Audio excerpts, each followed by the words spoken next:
कंगना से कहीं ना कहीं उनका कोई रिश्ता है, इसलिए कंगना उनकी बात को कुछ भी कहे, देश का अपमान करे, राष्ट्र का अपमान करे, राष्ट्र के लोगों को कुछ भी कहे, देश के जो प्रबुद्ध समाज है उनको कुछ भी कहे, प्रधानमंत्री जी उसके खिलाफ कोई एक्शन नहीं लेते, बल्कि उसका छज्जा तोड़ा जाता है तो उसको जेड कैटेगरी की सिक्योरिटी दे देते हैं, उसके लिए बहुत सारी सुविधाएं दे देते हैं। कहीं ना कहीं प्रधानमंत्री जी का इरादा है कि अपने बराबर वाले बंगले में उसे बंगला दिलवाएंगे और मुझे लगता है कि राज्यसभा में भेजेंगे।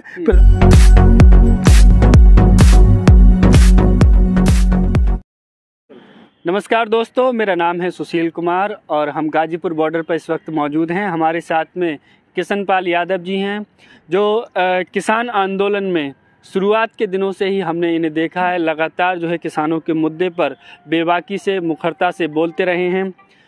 सर, किस तरह से देखते हैं आप कृषि कानून मोदी जी ने वापस लेने का ऐलान कर दिया है, लेकिन किसान आंदोलन जो है अभी भी बरकरार है, ऐसा क्यों? देखो, मोदी जी ने ऐलान कर दिया है तो कोई बहुत बड़ा काम नहीं कर दिया। हम जब किसान आंदोलन पर पहले दिन से बैठे हैं, हमारी मांग ही यही थी कि किसान जब तक कानून वापस नहीं होंगे हम वापस नहीं जाएंगे। तो मोदी जी ने कोई नया काम तो कर नहीं दिया। मोदी जी अगर हमारी डबल आय कर देते, मोदी जी हमें 2 करोड़ रोजगार दे देते, मोदी जी हवाई चप्पल वालों को हवाई जहाज पे बिठा देते, तब नया काम था। ये कानून कोरोना काल में लाए गए थे और किसान के बिन मांगे ये गिफ्ट थी, और गिफ्ट हमें चाहिए नहीं क्योंकि वो हमारे लिए सल्फाज की गोली थी, जो हमारे लिए जहरीली गोली है वो थी। हम उसे खाना नहीं चाहते थे, मरना नहीं चाहते थे, और हमारी सरकार हमें जबरदस्ती खिलाना चाहती थी, इसलिए हम इनसे तो अब वो दुखी हो गए आंदोलन में बैठे। वो गोली तो नहीं रही ना, अब तो खत्म कर लेना चाहिए आंदोलन। नहीं सर, वो गोली इन्होंने हमें जबरदस्ती देने की बात की, गोली साइड में रख दी। अब आप मुझे बता दो कि आपने ये कहा था कि जब हम आएंगे तो आपके 2 करोड़ रोजगार भी देंगे, चलो वो भी हमने छोड़ दिया। आपने कहा था कि पहली तारीख 22 आ जाएगी, आपकी डबल आय हो जाएगी जनवरी में, तो आप डबल आय का भी इंतजार करेंगे हम बैठ के। यहाँ जो किसान आए थे उन पे यहाँ 150 से ज्यादा मुकदमे दायर हो गए, और जो किसान वहां से चले थे तुम्हारे हरियाणा और पंजाब से, उन पे कम से कम 500 मुकदमे दायर हुए। अब मुझे बताइए कि जब हम यहाँ आए थे तो जो हमारे 700 से ज्यादा 800 से करीब किसान भाई जो खत्म हुए, उनके परिवार वाले हमसे जवाब मांगेंगे कि भाई हमारे बाप को लेके गए थे, हमारे बेटे को लेके गए थे, हमारे परिवार को सदस्य लेके गए थे, वो हमारा सदस्य कहाँ है? आप तो जीत के आ गए, आप अपनी मांगे मनवा के आ गए, उन परिवार वालों का क्या होगा? तो बहुत सारे मुद्दे हैं जिन पे अभी बात होना बाकी है। पराली पे इनका एक हिटलर शाही फार्मूला है कि साहब पराली आपने खेत में जलाई तो आप ये बता देता हूँ कि आप पे मुकदमा दायर हो जाएगा। तो हमें ये भी बता दें कि जो पराली का मामला है वो सरकार अब तक क्या करती रही? हमारे शहरों के लोगों को जो कूड़ा है उसे ये रिसाइकिल करके और उसमें नई बिजली पता नहीं क्या क्या डेवलप कर रहे हैं। तो हमारे साथ पराली का भी कोई इंतजाम कर दो, उन पर कोई बात नहीं कर रहे। तो बहुत सारे मुद्दे हैं जिन पर चर्चा होगी, बात होगी, संयुक्त मोर्चा संतुष्ट होगा और तब किसान यहाँ से जाएगा, ऐसे जाएगा नहीं। प्रधानमंत्री जी ने जैसे ही ये अनाउंसमेंट किया कि हम कानूनों को रद्द कर देंगे, तमाम लोगों की प्रतिक्रिया आई।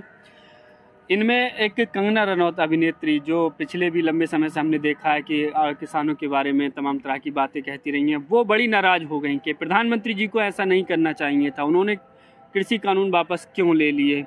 कैसे देखते हैं इस तरह के? देखो, हमारे तो बीवी बच्चे हैं, अगर हम कहीं गलती करते तो हमारी बीवी नाराज होती है। शायद कंगना का अधिकार है प्रधानमंत्री जी पे कुछ, और प्रधानमंत्री जी मुझे लगता है कि कंगना इतना सब बोलती है, उसके ऊपर इतना मेहरबान क्यों है कि कंगना बोलती हमारे देश के जो आज़ादी के मतवाले थे, महात्मा गांधी से लेके राजगुरु से लेके और जितने भी आसफुल्ला खान से लेकर के जितने भी लोग थे, चंद्रशेखर आज़ाद जो 23 साल की उम्र में फांसी के फंदे पे लटक जाते हैं लोग, उनके अपमान करती है, प्रधानमंत्री जी कुछ नहीं कहते हैं। तो मुझे लगता है कि उनकी फैमिली का और उनके परिवार का हिस्सा, जैसे हमारे परिवार में हमारे बीवी और बच्चे आते हैं, कंगना से कहीं ना कहीं उनका कोई रिश्ता है, इसलिए कंगना उनकी बात को कुछ भी कहे, देश का अपमान करे, राष्ट्र का अपमान करे, राष्ट्र के लोगों को कुछ भी कहे, देश के जो प्रबुद्ध समाज है उनको कुछ भी कहे, प्रधानमंत्री जी उसके खिलाफ कोई एक्शन नहीं लेते, बल्कि उसका छज्जा तोड़ा जाता है तो उसको जेड कैटेगरी की सिक्योरिटी दे देते हैं, उसके लिए बहुत सारी सुविधाएं दे देते हैं। कहीं ना कहीं प्रधानमंत्री जी का इरादा है कि अपने बराबर वाले बंगले में उसे बंगला दिलवाएंगे और मुझे लगता है कि राज्यसभा में भेजेंगे। प्रधानमंत्री की आंखों का तारा बनी हुई है कंगना, वो कंगना उन्हें उनकी मुबारक हो, लेकिन साहब हम क्यों कष्ट झेलें? कंगना तुम्हारी है, तुम कंगना के हो, लेकिन इस देश क्यों कष्ट झेले? तो मैं ये जानना चाहता हूँ, ये आंदोलन खत्म नहीं होगा जब तक हमारी वन टू वन संयुक्त मोर्चा से बात नहीं होगी। इस तरह की कोई सेलिब्रिटी जब ऐसे बयान देती है तो एक बड़ी आवाम सुनती है, एक निगेटिव पॉइंट ऑफ व्यू दृष्टिकोण लोगों के मन में बनता है किसानों के बारे में। अरे यार क्या बनता है सेलिब्रिटी? देखो आप कैसे बने हो, आप वीआईपी कैसे बने हो, है ना, डिपेंड इस पे करता है। कंगना खुद कहती है कि जब हम फिल्म लेते हैं, हम फिल्म में काम करते हैं तो वहाँ हमें समझौता करना पड़ता है। कंगना का बयान है, मैं नहीं बोल रहा हूँ, कंगना का है। वो बोलती है मुझे समझौता करना पड़ता है, या कि वहाँ के डायरेक्टर से करना पड़े या वहाँ के एक्टर से करना पड़े। जाहिर सी बात है कि जब ये समझौता करने वाले लोग हैं, ये कुछ भी बोल सकते हैं और ये समझौता भी कर सकते हैं, इनके लिए सारी चीज़ें माफ हैं। तो मुझे लगता है कंगना कोई सोचा समझी उसकी प्लान है, कोई अचानक नहीं बोल दिया उसने समझौते के तहत बोला है और प्रधानमंत्री जी का आशीर्वाद है, ये सब जानते हैं। मैं फिर कह रहा हूँ राज्यसभा में हो सकता बराबर वाली, प्रधानमंत्री जी के पीएम हाउस वाली कोठी की उसे मिलने वाली है, राज्यसभा जाने वाली होगी जरूर। प्रधानमंत्री उस पर इसलिए उपकार कर रहे हैं, ऐसे नहीं कि अगर इस तरह सड़कों पर कानून बनने लगे तो राष्ट्र जिहाद की तरफ बढ़ रहा है। नहीं पता ना उसे, देश आजाद सड़कों से ही हुआ था, महलों से नहीं हुआ था, चमचमाती कोठियों से नहीं हुआ था। और जब ये देश पे कब्जा करते हैं, यानी प्रधानमंत्री जी पीएमओ हाउस में जो बैठे हैं, पार्लियामेंट में बैठते हैं, तो वो सड़कों पे ही आते हैं। पहले आंदोलन किया, 450 रुपए का जब सिलेंडर था तो ये सड़कों पे आते थे। जब इनको कांग्रेस का विरोध करना होता था तो सड़कों पे आते थे। आज क्या है, आज इन्हें सड़कों से ऐतराज हो गया, सड़कें इन्हें बुरी लगने लगी। लेकिन जब ये कले प्याज लटका के आते थे, बैलगाड़ी पे आते थे, सिलेंडर कंधे पे रख के आते थे और भारतीय किसान यूनियन के मंच पे आते थे, तब इन्हें सड़कें बुरी नहीं लगती थी, क्योंकि आज ये चमचमाती कोठी पे और देश की दौलत पे और देश के खजाने पे कब्जा किए बैठे हैं, इसलिए ये सड़कें बुरी लग रही हैं इन्हें। लेकिन कोई बात नहीं, वो वक्त बहुत जल्दी आने वाला है कि इन्हें फिर सड़कों पे आना पड़ेगा और इनको फिर सड़कों की वैल्यू समझ में आएगी। देश हमेशा सदा दिन एक से नहीं रहते हैं, आज कोई और है, कल कोई और था। दिल्ली में वो नहीं रहे तो ये भी नहीं रहेंगे। फिल्मों में काम करती हैं, इसके अलावा जो जितनी उनकी चर्चा हुई है देश में, वो सिर्फ उनके विवादित बयानों के चलते ही हुई है। आज का कोई बयान नए नहीं है, उसके बावजूद भी उन्हें जो है पद्म श्री जैसे सर्वोच्च एक नागरिक सम्मानित जो है वो किया जाता है अवार्ड से।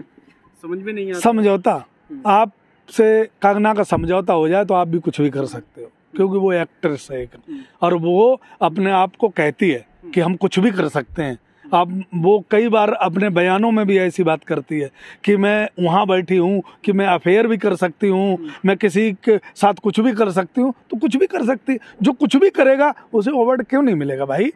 पद्म श्री जैसे लोग क्यों नहीं देंगे? आप बताओ मुझे। जब वो कुछ भी करने का मतलब तो कुछ भी होता है, कुछ भी बोल सकते हो, कुछ भी कर सकते हो, तो उन्हें कुछ भी मिल सकता है, तो उनके लिए बहुत ज़्यादा कोई फायदा नहीं है। अंतर्राष्ट्रीय स्तर की एक सेलिब्रिटी रिहाना, जिन्होंने कुछ समय पहले किसानों के हित में बयान दिया था कि किसानों की बात को सुनना चाहिए प्रधानमंत्री जी को, जो उन्होंने अब काम किया है, ऐसा बयान आता है। हमारे देश के सेलिब्रिटी जो हैं उनका विरोध करते हैं कि ये हमारा आंतरिक मामला है, आप इसमें इंटरफेयर। हाँ तो देख लो ना आप, प्रधानमंत्री जी से एक बहुत बड़ा तबका है जिन्हें आप वीआईपी कहते हो, हम अपनी देसी भाषा में जिन्हें वीआईपी कहते हैं, बड़े लोग कहते हैं, वो तबका प्रधानमंत्री जी से डरा हुआ है कि ऐसा ना हो प्रधानमंत्री जी के खिलाफ हम।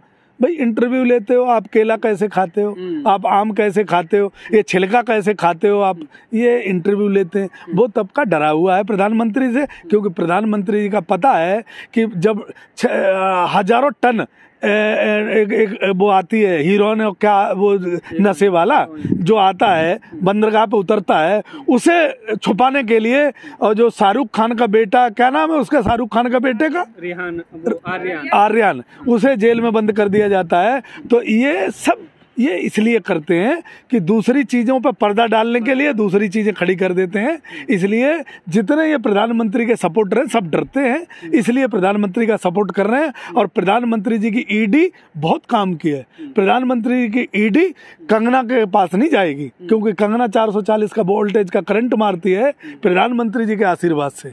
और वो सोनी सूद है जो कोरोना काल में लोगों की सेवा किया, लोगों को खाना दिया, लोगों को घर तक पहुंचाया, उसके यहाँ सीबीआई रेड मार देती है। और वो स्वागत करता है, चाय पिलाता है, खाना खिलाता है, वो भी धरती पुत्र है, ऐसा देश का लाल है। तो ये लोग ऐसे हैं कि इनके जो उसमें नहीं रहा तो उसके लिए सीबीआई है, ईडी है, पता नहीं कौन कौन सी एजेंसियां लगा देते हैं। अरे लगा दो ना, किसान भी तो हैं, तुम्हारी ईडी और सीबीआई इनके पीछे लगा दो। लेकिन उन्हें पता है कि यहाँ ईडी और सीबीआई और इनके तंत्र सब फेल हो गए, इसलिए इनको कानून वापस लेनी पड़ेगी। अभी 29 तारीख को लेने को कहा है इन्होंने, आज कैबिनेट में इनका बैठक में पास हुआ है। 29 को कानून भी वापस लेनी पड़ेगी और इनको हमारी पराली का भी मानना पड़ेगा, शहीद हुए किसानों का भी मानना पड़ेगा, हमारी एमएसपी भी लागू करनी पड़ेगी। इनके पास कोई विकल्प नहीं है, नहीं तो जिस रोड से ये गए हैं उसी रोड पे पहुंचा देंगे और सिलेंडर कंधे पे रखवा देंगे। ये पूरे देश के किसानों का वादा है। एक बात कही जा रही है कि यूपी समेत कई राज्यों में जो विधानसभा के चुनाव हैं उसकी चिंता को देखते हुए जो है ये भाजपा ने, मोदी जी ने ये फैसला लिया है कि किसान जिस तरह से विरोध कर रहे थे, तो अब जब ये मांगे मान ली जाएंगी तो किसानों का क्या दृष्टिकोण रहेगा भाजपा के प्रति? क्या देखो, ये मांगे मान ली जाएंगी, ये मांगे कौन सी मान ली जाएंगी? जब यूपी चुनाव में आओगे तब हम करेंगे संकल्प पत्र पे बात। जो आपका संकल्प पत्र था, संकल्प पत्र में आपने कहा था कि 14 दिन में गन्ने का पेमेंट देंगे। आपने ये कहा था कि हम अगर गन्ने का पेमेंट नहीं दे पाए तो आपका ब्याज देंगे। आपने ये कहा था कि हम बच्चों को लैपटॉप देंगे। आपने कहा था स्मार्ट पुलिस बनाएंगे। बहुत सारी मुद्दे हैं। आपने कहा था कि शिक्षक संस्थान बनाएंगे, यूनिवर्सिटी बनाएंगे, मेडिकल संस्थान बनाएंगे। आपने क्या दिया साहब? हमारे बच्चों को लैपटॉप देने का इंतजार ही करते रहे, बच्चों को कोरोना काल में लठ दिए। आज क्या बात कर रहे हो आप? ये लोग कोरोना काल में हमारे बच्चे घरों में बैठे रहे और हमें लूटते रहे, एक दिन की फीस माफ नहीं करी इन्होंने। उत्तराखंड में छोटा सा राज्य है ना, छोटे से राज्य में वहाँ के मुख्यमंत्री ने अपने लोगों की फीस माफ कर दी। हमारा मुख्यमंत्री हजारों करोड़ रुपए लुटाता रहा अपनी अयासियों में और दूसरे कामों में, दिए जलाता रहा। करीब 3,500 रुपए का एक दिया जला है।